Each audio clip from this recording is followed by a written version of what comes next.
Ang programang ito ay rated SPG. Striktong presensya ng isipan ang talagang kailangan.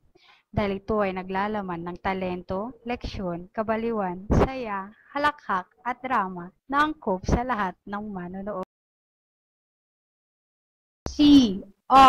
CREMM Production proudly presents Ken's Amazing Stories. Good morning. Welcome to Ken's Amazing Stories. For this morning, our main topic is centered on a rare and extraordinary disease known as water allergy or aquagenic urticaria. Yes, you heard me right. There are people who are allergic with water. So imagine yourself if you are one of them. How are you going to avoid contact to water when in fact it is all around you and you need it for survival?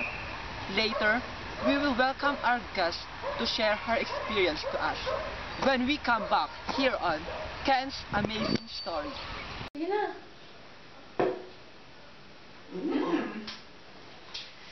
Ano iniinom niyo? Choco na gatas. Gatas na choco. Choco na gatas. Gatas na Choco choco. na gatas. Gatas na choco. Choco na gatas.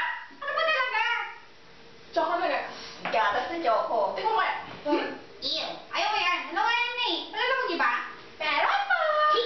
Yes. Tama! Sino? Secret. Bear Brand Choco. Choco drink na masarap ang lasa. Milk drink na pampalakas resistent. Bear Brand Choco from Nestle.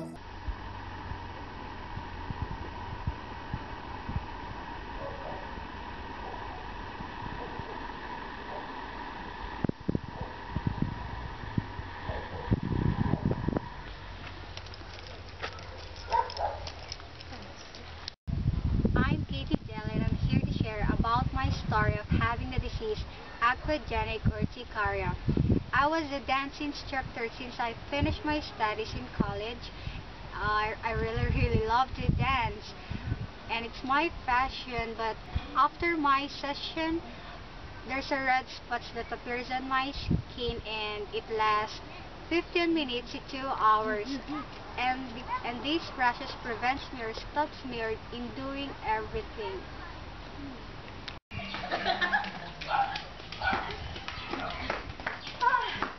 Oh my gosh. I'm tired. Five. Oh, me too. Oh my God. Why? What's happened? On what? On your face. What? Where did I get it? Oh, really? Yes. Are you kidding me? No. Oh my God. Every time I wash my face early in the morning, the rashes also came out and it feels unusual.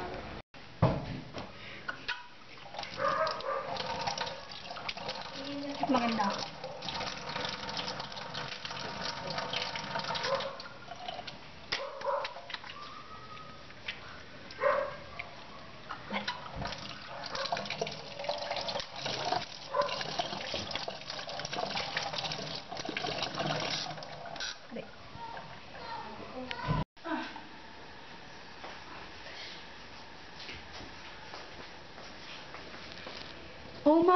Oh my gosh. What's this? Oh my. Aside from perspiring, my rashes also occurs whenever I cry. My friends teases me that I cry, but I can't deny it because the evidence is on my face. The rashes are formed where the tears flow.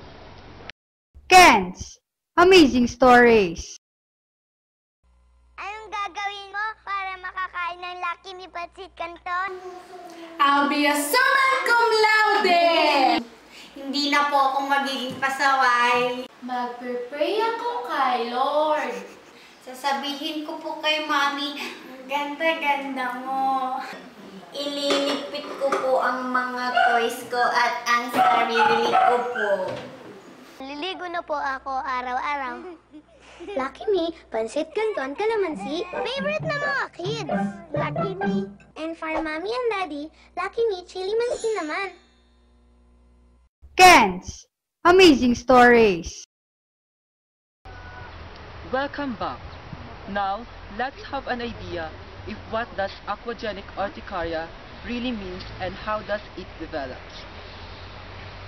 Aquagenic urticaria, also known as aquagenous urticaria, or in layman's term, water allergy, is a condition in which short-lived swellings and rashes occur anywhere on the body resulting from contact with water. The swellings or wheals may appear pale, pink or red, and they are of different sizes and shape. As the raised wheals flatten, they leave red marks that disappear usually in a day. The exact triggers or cause of aquagenic urticaria remain a mystery among many practitioners in the field of medicine, but they believe that the rashes are caused by histamines or chemicals released by mast cells in the skin when it comes in contact with water. Others believe it could be due to the toxic response when water touches the skin or to an extreme sensitivity to ions in the water. The release of histamines causes the welts and rashes to appear on the skin, mostly on the upper neck or arms within 15 minutes to 2 hours after exposure to water. Did you know that there are 3 cases of aquagenic urticaria reported in 1964, and since that day, there are only around 30 to 40 people worldwide who are thought to have been diagnosed with this condition.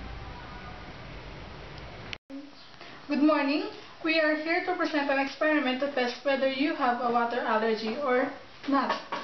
First, we will be using tap water and distilled water. In this experiment, you will just spray the tap water on your forearm and the distilled water on the other hand.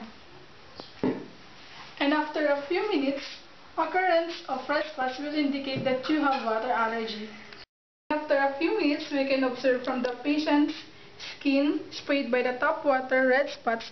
It is due to the ions contained by the tap water, whereas on the other hand, sprayed by distilled water, there is no formation of red spots because the distilled water does not contain any impurities. Treatment with antihistamines or other steroids can be useful in the partial treatment of this kind of disease, but it does not provide any complete cure.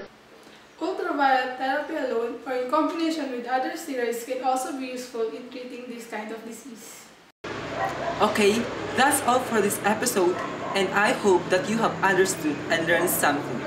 Continue to watch us here on Ken's Amazing Stories.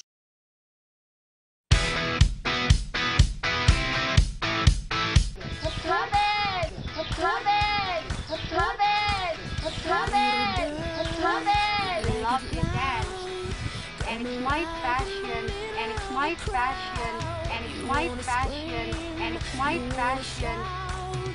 Get excited when the lights go down at the rock show. You'll be right in the front row. Heart and soul, they both know it's where you gotta be.